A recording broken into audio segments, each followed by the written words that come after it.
अभी मैं बेंगलोर में गया था कंस्ट्रक्शन इक्विपमेंट मशीनरी के लॉन्चिंग के लिए। तो जेसीबी को मैंने कहा था कि आप हाइब्रिड बनाओ, डीजल के साथ सीएनजी का बनाओ। बहुत पीछे पड़ के मैंने बनाया आग्रह करके। अब उनको 1000 जेसीबी का ऑर्डर रशिया में मिला इस प्रकार का। अब इलेक्ट्रिक पर बड़े बड़े बुलडोजर से लगकर इलेक्ट्रिक पर आ गए, जो मैंने अभी इस समय बेंगलोर में लॉन्च किए। तो आने वाले समय में इलेक्ट्रिक तो इंडिजिनस है, और वो भी हमारे यहां ग्रीन पावर बढ़ रही, हाइड्रो पावर बढ़ रही, थर्मल पावर हम कम कर रहे हैं, न्यूक्लियर पावर में हम है ही नहीं। पर ये जो सोलर पावर बढ़ रही है, जब मोदी जी ने गुजरात में पहला प्रोजेक्ट किया था 16 रुपए यूनिट थी, अब 2 रुपए 40 पैसे यूनिट आई है।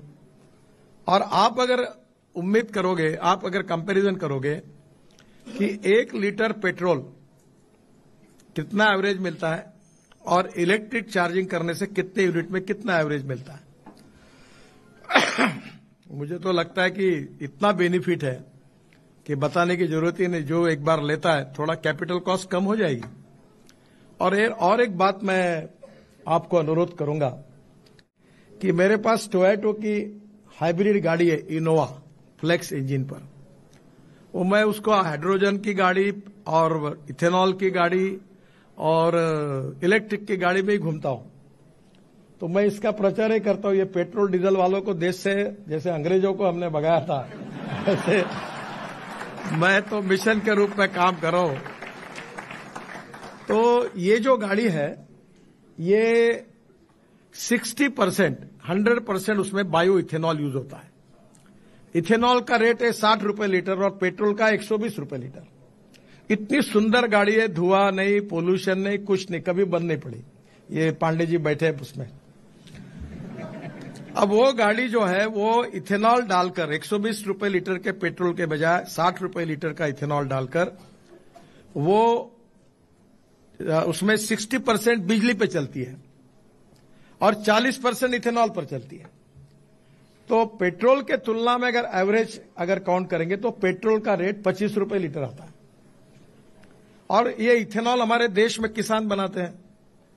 तो आप इलेक्ट्रिक व्हीकल में फ्लेक्स इंजन को भी आपके पॉलिसी में लाइए, क्योंकि गुजरात के जो किसान हैं, वो ब्रोकन राइस से, शुगर केन जूस से, सी मोलाइसिस से, बी मोलाइसिस से, अब बाम्बू से, और सबसे इथेनॉल बना रहे हैं।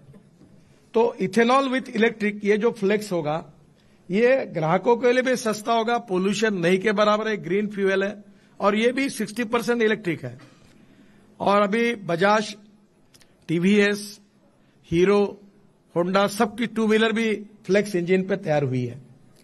और फ्लेक्स इंजन पर अभी ट्रैक्टर वाले जो थे, उनको यूरो 6 के नाम पर बड़े मेरे ऊपर नाराज थे, बोले इसको बढ़ा दो, मुदत बढ़ा दो।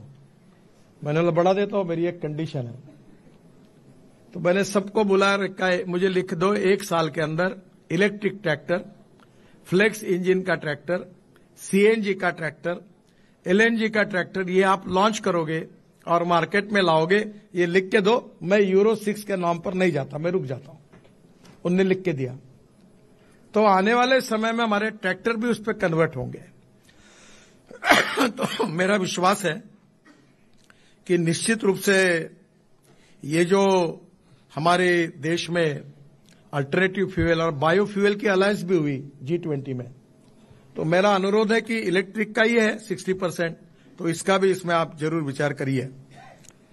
जहां तक मुझे लगता है कि इलेक्ट्रिक में जो इन्वेस्टमेंट है तो होगी, पर इसके साथ साथ इलेक्ट्रिक व्हीकल का सबसे बड़ा प्रॉब्लम है, वो है लिथियम आयन बैटरी की कॉस्ट।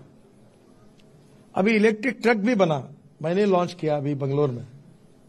और प्रॉब्लम यह है कि लिथियम आयन बैटरी की कॉस्ट जब हमने शुरुआत की थी, $150 पर किलोवाट पर आवर कॉस्ट थी। अब वो 112, 115 तक आई थी, अभी आज मैंने सुना कि 112 तक आई है।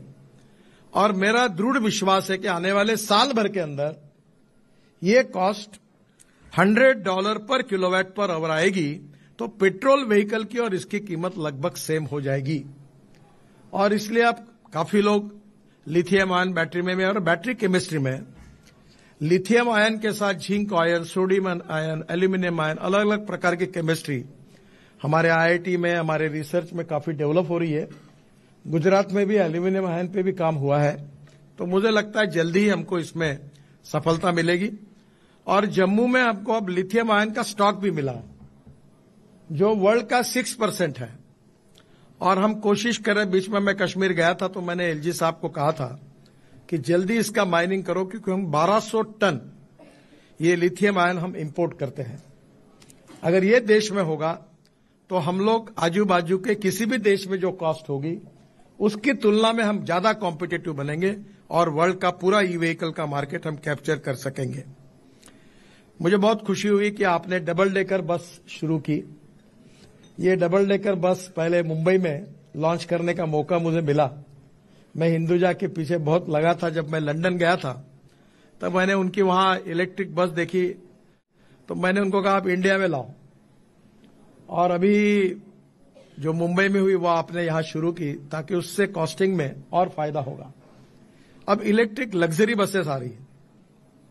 ये सबसे पहली बात जो है कि ये चार्जिंग वाला विषय दिमाग से निकाल डालो, क्योंकि ये एक स्कूटर दिन भर में कितनी चलती है, इसका तो बड़े रेप्यूटेड कंपनी जो बस सबसे बड़े मैन्युफैक्चरर है उन्होंने स्टडी किया तो स्कूटर चलती है, एक कंपनी के सर्वे में है 24 मीटर और दूसरे कंपनी के यहाँ है 26 किलोमीटर। तो मुझे लगता है एक बार रात को घर में चार्ज करेंगे तो ये बड़े कंपनियों का जो है वो 125 किलोमीटर का चार्जिंग है। पर हमारे भारतीय लोग बहुत होशियार हैं। कुछ स्टार्टअप शुरू किए, उन्होंने 60 और 70 किलोमीटर की बैटरी डाली, कॉस्ट कम की।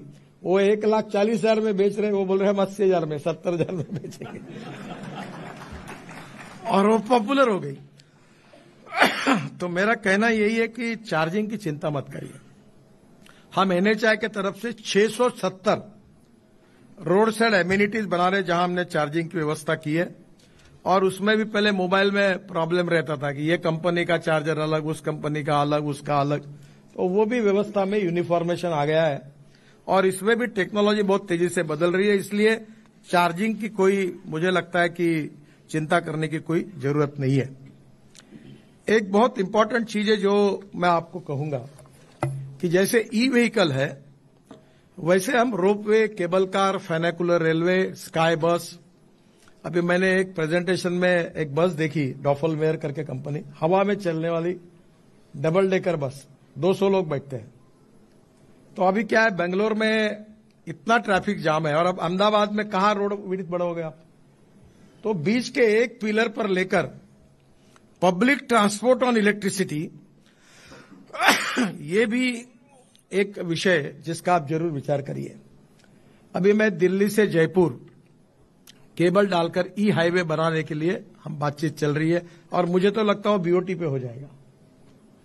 और उसके साथ और एक सिस्टम है जो फ्लैश चार्जिंग हिटैची का है।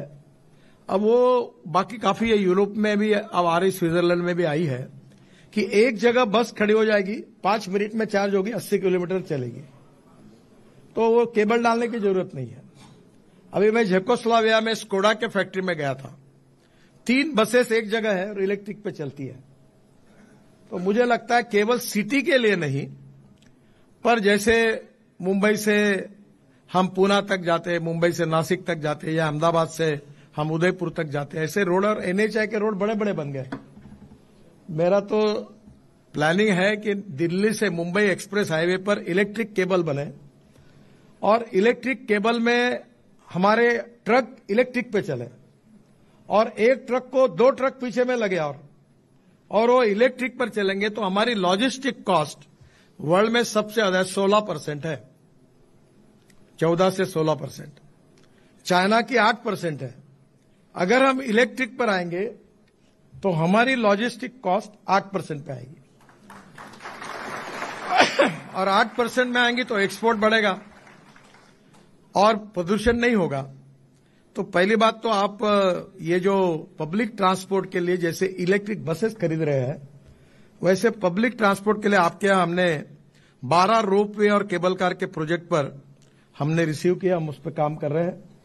आपके गिफ्ट सिटी के लिए हमने पॉड टैक्सी जो हवा में चलेगी उस प्रोजेक्ट का डीपीआर भी बनाना हमने शुरू कर दिया है।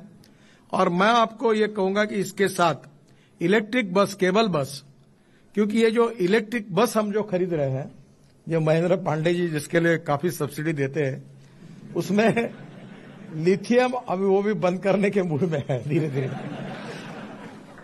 कैसे चाय कंपनी ने पहले चाय फुकट पिलाती थी, अब लोगों को आदत लग गई तो फिर उन्होंने रेट बढ़ाना शुरू किया। तो महेंद्र पांडे जी का भी अभी अनुभव से अब इलेक्ट्रिक काफी एक्स्टैब्लिश हो रहा है। तो मेरा विश्वास है कि ये जो इलेक्ट्रिक मास रैपिड ट्रांसपोर्ट होगा, इसका काफी फायदा होगा। इसलिए केबल या फ्लैश चार्जिंग दोनों टेक्नोलॉजी पर काफी हमारी इंडियन कंपनियां भी काम कर रही है। और मुझे लगता है कि इसके कारण हम टिकट रेट 30 से 40% कम कर सकेंगे। हर बस को एयर कंडीशनिंग बनाएंगे, कंफर्ट लेवल ज्यादा देंगे, और जो 200 किलोमीटर जाएगी अहमदाबाद से दिल्ली, वो बस में जैसे प्लेन में हमको चाय नाश्ता मिलता है, उसकी भी व्यवस्था होगी। तो लोगों को कंफर्ट्स अच्छे देकर रेट 30% कम करके और प्रदूषण को खत्म करके हम ये ऑप्शन दे सकते हैं। मुझे लगता है ये भी आप जरूर सोचिए। फ्लेक्स इंजन जिसमें 60% इलेक्ट्रिसिटी और 40% बायोफ्यूल, ये भी अच्छा है। और ये भी होने से मुझे लगता है कि बहुत बड़ा फायदा होगा। जहां तक एनटीपीसी ने हाइब्रिड इलेक्ट्रिक व्हीकल और हाइड्रोजन बेस्ड, ये हाइड्रोजन भी इंपॉर्टेंट है, आप सब पे काम करिए। इसका कारण ये इतना बड़ा है कि सब करेंगे तो भी ये कठिन है। मैं आपको बधाई दूंगा कि आपने स्क्रैपिंग में देश में सबसे अच्छा काम किया है। मुझे बहुत खुशी है कि आप यहां इसलिए आइए कि यहां स्क्रैपिंग के यूनिट्स जो लगे हैं गुजरात सरकार में, वो काफी यूनिट बहुत अच्छे तरीके से शुरू भी हो गए हैं। गुजरात में 15 साल पुरानी 16 लाख गाड़ियां हैं